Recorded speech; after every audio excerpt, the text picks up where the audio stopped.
வணக்கம். ஆகாஷ்வாணி புதுச்சேரி. மாநில செய்திகள் வாசிப்பவர் நாராயணசாமி.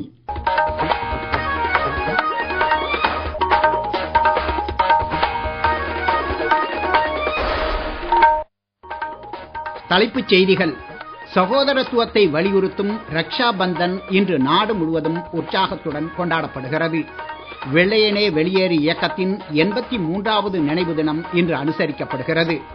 பிரதமர் திரு நரேந்திர மோடி அரசுமுறை பயணமாக நாளை ஒரு நாள் கர்நாடக மாநிலம் செல்கிறார். புதுச்சேரியில் உடல் உறுப்பு தானத்துறையின் சேவைகளை பாராட்டி மத்திய சுகாதாரத்துறை அமைச்சர் திரு ஜே.பி. நட்டா விருது வழங்கினார். இனி விரிவான செய்திகள்.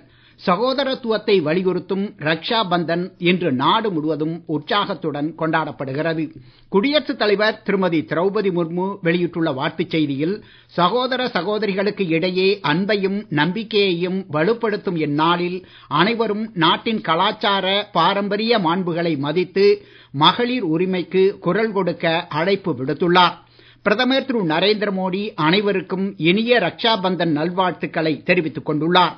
ஆபரேஷன் சிந்தூர் வெற்றியை பறைசாற்றும் வகையில் அம்ருஸ்டரில் இருந்து நூற்றுக்கணக்கான ராக்கி கயிறுகள் பிரதமருக்கு அனுப்பி வைக்கப்பட்டன. இதனிடையே எல்லைப் பகுதிகளில் எல்லை பாதுகாப்பு படையினர் மற்றும் மத்திய ரிசர்வ் காவல் படையினருக்கு அப்பகுதிகளைச் சேர்ந்த மக்கள் ராக்கி கயிறுகளை கட்டி வாழ்த்துக்களை தெரிவித்தனர். வெள்ளையனே வெளியேறு இயக்கத்தின் 83வது நினைவு தினத்தை ஒட்டி அந்த இயக்கத்தில் பங்கேற்று துணிச்சலுடன் செயலாற்றிய அனைவருக்கும் பிரதமர் திரு நரேந்திர மோடி நன்றி தெரிவித்துக் கொண்டுள்ளார். மகாத்மா காந்தியின் சீரிய தலைமையில் தேசப்பற்றை தூண்டியதன் மூலம் விடுதலைக்கான வேட்கையில் இருந்த எண்ணற்ற மக்களை இந்த இயக்கம் ஒருங்கிணைத்ததாக பிரதமர் புகழாரம் சூட்டினார். ஒத்துழையாமை இயக்கம் குறித்த சில தகவல்கள். 1942ஆம் ஆண்டு ஜூலை மாதம் வார்தாவில் கூடிய இந்திய தேசிய காங்கிரசின் செயற்குழு வெள்ளையனே வெளியேறு இயக்கத்துக்கான வழியை தொடங்கியது. 1942 ஆகஸ்ட் 8ஆம் தேதி மும்பையில் நடைபெற்ற காங்கிரஸ் மாநாட்டில் இந்த இயக்கத்தை முன்னெடுத்துச் செல்ல தீர்மானம் நிறைவேற்றப்பட்டது. மாநாட்டில் பேசிய மகாத்மா காந்தி செய் அல்லது செத்துமடி என்ற கோஷத்தை வலியுறுத்தி வெள்ளையனே வெளியேறு இயக்கத்தை தொடங்கி வைத்தார். ஒத்துழையாமை இயக்கம் எனவும் அழைக்கப்பட்ட இந்த இயக்கம் ஆகஸ்ட் புரட்சி என்றும் அழைக்கப்படுகிறது. காந்தியடிகள் குவிட் இந்தியா மூவ்மெண்ட் என்றுதான் ஆங்கிலத்தில் இதனை குறிப்பிட்டார். இந்த இயக்கம் மூலம் நாடு முழுவதும் வேலை நிறுத்தங்களும் பேரணிகளும் நடத்தப்பட்டன. தொழிலாளர்கள் வேலை செய்ய மறுத்ததன் மூலம் தங்களது ஒற்றுமையை காட்டினர். இந்த இயக்கத்தை அடக்குவதற்காக மகாத்மா காந்தி கைது செய்யப்பட்டு சிறையில் அடைக்கப்பட்டார். இரண்டாம் கட்டமாக கிராமப்புறங்களுக்கும் இந்த போராட்டம் பரவியது. வெள்ளையனே வெளியேறு இயக்கம் இந்தியர்களிடையே முழுமையான சுதந்திரத்திற்கான வேட்கையை தூண்டியது என்றால் அது மிக இல்லை. சமஸ்கிருத மொழி அறிவுசார் திறமையின் ஆதாரமாக திகழ்கிறது என்று பிரதமர் திரு நரேந்திர மோடி தெரிவித்துள்ளார். உலக சமஸ்கிருத மொழி தினம் இன்று கொண்டாடப்படுவதையொட்டி வாழ்த்து தெரிவித்துள்ள பிரதமர், நாட்டில் கடந்த 10 ஆண்டுகளில் சமஸ்கிருத மொழியை பிரபலப்படுத்துவதற்கான பல்வேறு நடவடிக்கைகளை தமது தலைமையிலான அரசு மேற்கொண்டுள்ளதாக தெரிவித்தார். மற்றொரு பகுதியாக சமஸ்கிருத பிரதிகளை மின்னணுமயமாக்கும் முயற்சிகளை அரசு மேற்கொண்டுள்ளதாக குறிப்பிட்டார். மத்திய சமஸ்கிருத பல்கலைக்கழகங்கள் மற்றும் கற்றல் மையங்கள் சமஸ்கிருத மொழியாளர்களுக்கான சலுகைகள் போன்ற அரசின் முயற்சிகளையும் பிரதமர் சுட்டிக்காட்டினார். இந்நடவடிக்கைகளால் எண்ணற்ற மாணவர்களும் ஆராய்ச்சியாளர்களும் பயனடைவதாக அவர் மகிழ்ச்சி தெரிவித்தார். சமஸ்கிருத மொழியை பிரபலப்படுத்தும் அனைத்து தரப்பினரின் முயற்சிகளை இந்நாளில் பாராட்டுவதாக அவர் குறிப்பிட்டார். பிரதமர் திரு நரேந்திர மோடி அரசுமுறை பயணமாக நாளை ஒரு நாள் கர்நாடக மாநிலம் செல்கிறார். பிரதமரின் இந்த பயணம் குறித்த கூடுதல் விவரங்கள். பிரதமர் திரு நரேந்திர மோடியின் கர்நாடக பயணத்தின் போது பெங்களூருவில் உள்ள KSR ரயில் நிலையத்தில் 3 வந்தே பாரத் எக்ஸ்பிரஸ் ரயில்களை அவர் கொடியசைத்து தொடக்கி வைக்கிறார். பெங்களூருவில் இருந்து பெலகாவி, அமிர்தசரஸ் முதல் ஸ்ரீ மாதா வைஷ்ணவ் தேவி கட்ரா மற்றும் நாக்பூர், புனே வரையிலான ரயில்கள் இதில் அடங்கும். தொடர்ந்து பெங்களூரு மெட்ரோவின் மஞ்சள் வழித்தடத்தையும் அவர் கொடியசைத்து தொடக்கி வைக்க உள்ளார். RV சாலை ராக்கிகுடாவில் இருந்து எலக்ட்ரானிக் சிட்டி மெட்ரோ நிலையம் வரை அவர் மெட்ரோ ரயிலில் பயணிக்க உள்ளார். பெங்களூருவில் நகர்ப்புற இணைப்பு திட்டங்களுக்கும் பிரதமர் அடிக்கல் நாட்ட உள்ளார். தொடர்ந்து நடைபெறும் பொது நிகழ்ச்சியிலும் அவர் மக்களிடையே உரையாற்றுகிறார். 15,610 கோடி ரூபாய்க்கு மேல் மதிப்புள்ள பெங்களூரு மெட்ரோவின் 3ஆம் கட்ட திட்டத்திற்கும் இந்த பயணத்தின் போது அவர் அடிக்கல் நாட்டுகிறார். பிரதமர் திரு நரேந்திர மோடி இன்று ககோரி சம்பவத்தின் புரட்சியாளர்களுக்கு அஞ்சலி செலுத்தினார்.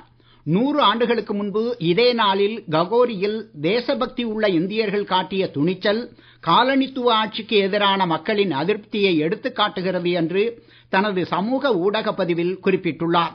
புரட்சியாளர்களின் வீரம் இந்திய மக்களால் எப்போதும் நினைவில் கொள்ளப்படும் என்றும் வலுவான மற்றும் பலமான இந்தியாவை நோக்கிய அவர்களது கனவுகளை நிறைவேற்ற அரசு தொடர்ந்து பாடுபடும் என்றும் அவர் பதிப்பிட்டுள்ளார்.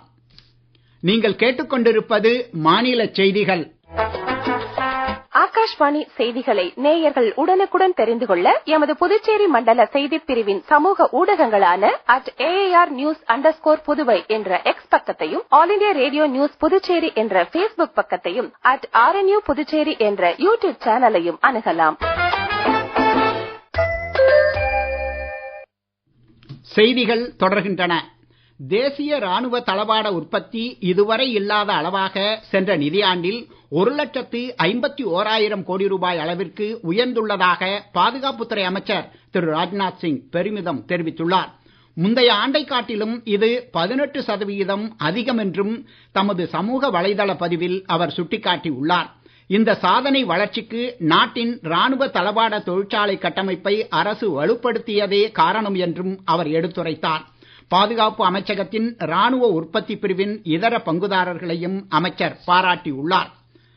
பிரதமரின் உஜ்வாலா திட்டத்தின் கீழ் சமையல் எரிவாயு நுகர்வோர்களுக்கு நடப்பு நிதியாண்டின் மானியம் வழங்குவதற்கான 12,000 கோடி ரூபாய் ஒதுக்கப்பட்டுள்ளதாக மத்திய தகவல் ஒலிபரப்புத்துறை அமைச்சர் திரு அஸ்வினி வைஷ்ணவ் தெரிவித்துள்ளார்.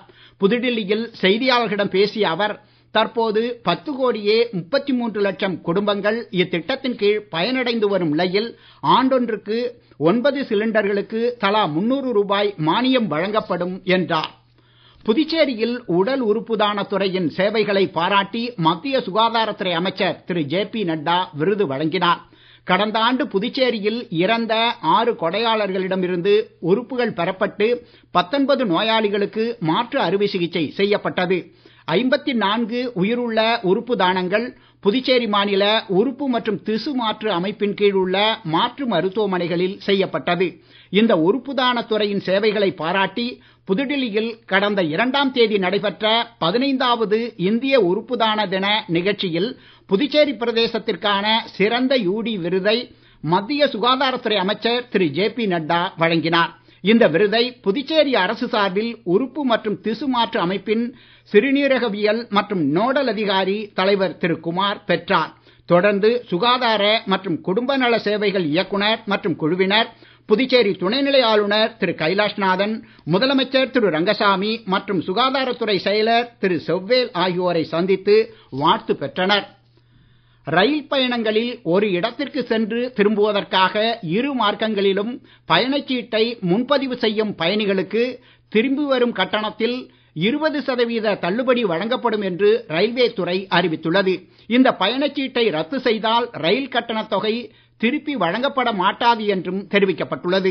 முதற்கட்டமாக வரும் அக்டோபர் 13ஆம் தேதி பயணத்திற்காக வரும் 14ஆம் தேதியிலிருந்து முன்பதிவு செய்யும் பயணிகளுக்கு இந்த தள்ளுபடி சலுகை நடைமுறைப்படுத்தப்பட உள்ளது.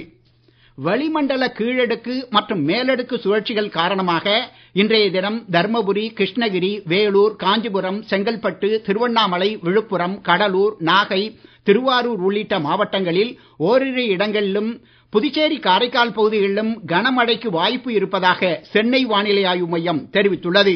வரும் 14ஆம் தேதி வரை மழை நீடிக்கலாம் என்றும் எதிர்பார்க்கப்படுகிறது. சூறாவளி காற்றுக்கு வாய்ப்பு அதிகம் உள்ள தமிழக கடலோர பகுதிகள், வங்கக்கடல் பகுதிகள் மற்றும் அரபிக்கடல் பகுதிகளுக்கு மீனவர்கள் செல்ல வேண்டாம் என்று அறிவுறுத்தப்பட்டுள்ளனர். இதற்கிடையே கடந்த 24 மணி நேரத்தில் அதிகபட்சமாக ராணிப்பேட்டை மாவட்டம் ஆற்காடு உள்ளிட்ட இடங்களில் 9 சென்டிமீட்டர் மழை பதிவாகி உள்ளது. ஆஸ்திரேலியாவில் நடைபெறும் சர்வதேச டென்னிஸ் மகளிர் இரட்டையர் அரையிறுதிப் போட்டியில் இந்தியாவின் ரியா பாட்டியா, செக் குடியரசின் வாயர்லோவா இணை ஸ்லோவேனியாவின் டேலிலா நிக்கா இணையை இன்று எதிர்கொள்கிறது. மகாபலிபுரத்தில் நடைபெறும் ஆடவர் ஆசிய அலைச்சறுக்கு சாம்பியன் பட்ட போட்டியின் இறுதி ஆட்டத்திற்கு இந்தியாவின் ரமேஷ் புதிகால் மற்றும் கிஷோர் குமார் ஆகியோர் முன்னேறியுள்ளனர். மீண்டும் தலைப்புச் செய்திகள். சகோதரத்துவத்தை வலியுறுத்தும் ரக்ஷா பந்தன் இன்று நாடு முழுவதும் உற்சாகத்துடன் கொண்டாடப்படுகிறது. வெள்ளையனே வெளியேறு இயக்கத்தின் 83வது நினைவு தினம் இன்று அனுசரிக்கப்படுகிறது. பிரதமர் திரு நரேந்திர மோடி அரசுமுறை பயணமாக நாளை ஒரு நாள் கர்நாடக மாநிலம் செல்கிறார். புதுச்சேரியில் உடல் உறுப்பு தானத்துறையின் சேவைகளை பாராட்டி மத்திய சுகாதாரத்துறை அமைச்சர் திரு ஜே.பி. நட்டா விருது வழங்கினார். இத்துடன் இந்த செய்தி அறிக்கை நிறைவு பெறுகிறது. வணக்கம்.